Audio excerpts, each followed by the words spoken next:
ส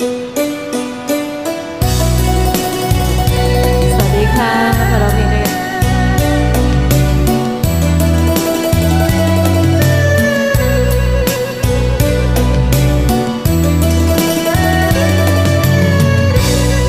คนแรกคนเดียวเชื่อไหมที่หัวใจยอมให้ทำอย่างนี้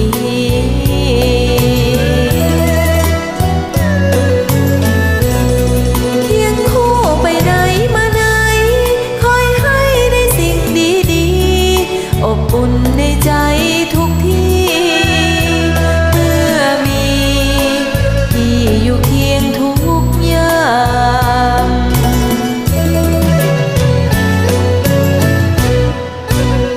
บอกกับใจเสมอ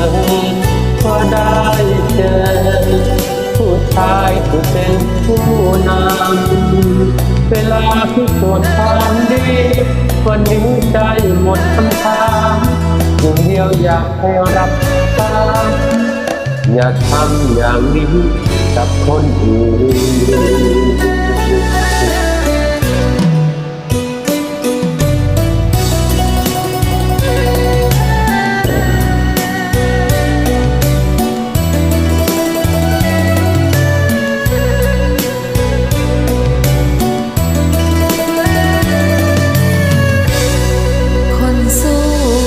คนดีแค่ไหน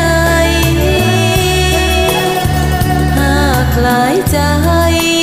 น้องคงไม่อาจฝืน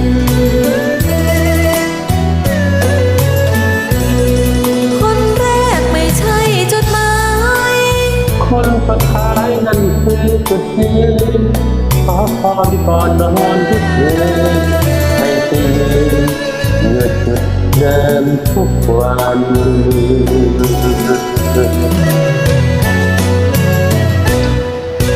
บอกกับใจเสมอว่าได้เจอผู้ชายที่เป็นผู้นำเชื่อในทุกสิ่งทำมาศรัทธาทุกอย่างทำตามขอเพียงอยากให้รับคำอย่าทำอย่างนี้กับคนอื่น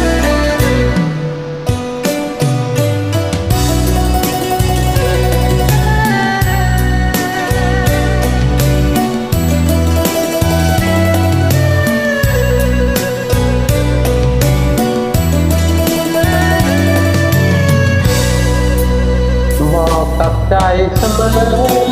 ว่าได้เจอผู้ชายที่เป็นผู้นำเชื่อในทุกสิ่งที่มาศรัทธาทุกอย่างที่ตา ขอเพียงอยากให้รับคำอย่าท